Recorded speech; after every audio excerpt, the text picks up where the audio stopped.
Les essentiels du sport, top départ. Aujourd'hui, mardi, on est de retour à la Fnac d'Artibiganos avec Maxime Etienne Adjemian. Bonsoir Maxime. Bonsoir, bienvenue Rémi chez nous. Avec grand plaisir.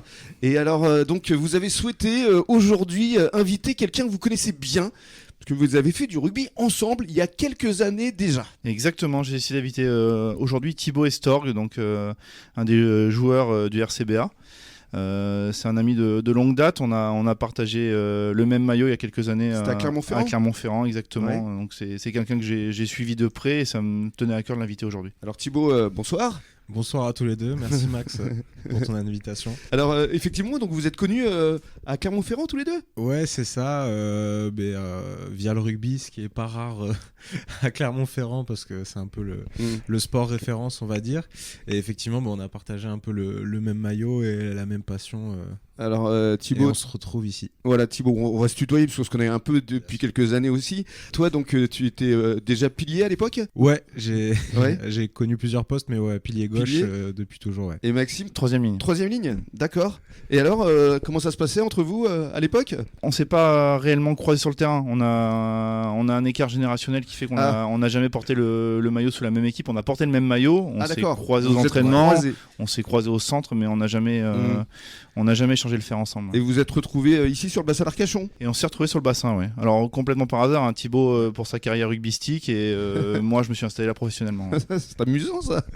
C'est ça, ouais. Non, avec plaisir de revoir Maxime, mais c'est l'avantage un peu du sport, c'est que même si on n'a pas joué ensemble, et par rapport aux catégories d'âge, on côtoie un peu les mêmes endroits, les mêmes lieux, et voilà. C'est toujours un plaisir de retrouver les anciens. Alors les anciens, alors c'est Maxime le plus ancien, c'est ça? Ouais, C'est je ça. suis un ancien. Ouais.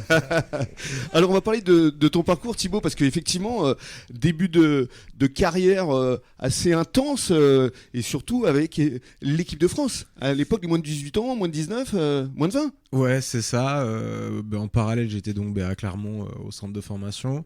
Et j'ai eu la chance de connaître les sélections de jeunes. Des résultats où un peu on aurait espéré mieux, notamment à la Coupe du Monde, où on finit 4e après une défaite contre les Blacks en demi. C'est ça. Mais ouais, une super expérience. Ça laisse des super souvenirs Ouais, quand même. ouais. Coupe du Monde, voilà, c'est pas donné à tout le monde. Hein. Non, Il y a eu le tournoi destination aussi, je crois. Tournoi destination, ouais.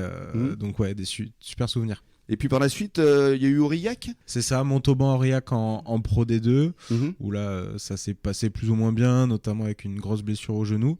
Et après, je suis arrivé au bassin suite à l'expérience d'Aurillac, via Vincent Manta, que j'avais eu en section de jeunes.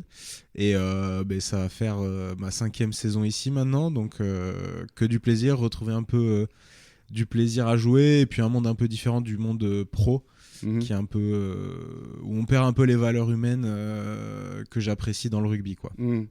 Dans le rugby amateur, donc en l'occurrence. Ouais, même si maintenant avec la montée, ouais, vous êtes devenu un peu semi-pro. Ouais, on est semi-pro, voilà, on va dire ça, et c'est plutôt pas mal parce qu'on retrouve un peu de professionnalisme, notamment dans le travail et dans le sérieux, mais à la fois on a vraiment un très bon groupe, un très bon état d'esprit, et on partage vraiment des choses en dehors du rugby ou dans le monde 100% pro.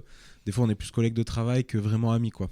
Parce que le côté professionnel, on peut en parler, parce que vous travaillez pour Elisavie. C'est ça. Avec Laurent Dins et Lorraine. C'est ça. Malac. Et on s'était croisés justement à cette occasion pour parler de votre métier, parce que justement, parlons-en, c'est quoi votre métier à côté du rugby? Alors moi, je suis ingénieur patrimonial, donc c'est tout ce qui concerne vraiment la gestion du patrimoine et tout ce qui va toucher au financement pro comme particulier. Et vous aviez d'ailleurs obtenu un diplôme, un master? Ouais, c'est ça, ouais. Un master gestion de patrimoine, master gestion des entreprises. Donc, voilà. Faut pas penser que les rugbymen n'ont pas fait de hautes études. Hein. C'est ça. On essaye de faire un peu les deux, même si c'est pas forcément évident. Mais... Alors, je reviens au RCBA. Monté l'année dernière, on était avec vous d'ailleurs à Anglette. Personne n'y croyait. Finalement, vous l'aviez fait. Ça reste là encore un grand souvenir. Ouais, c'est vrai que des montées, on n'en a pas forcément tous les ans dans sa carrière.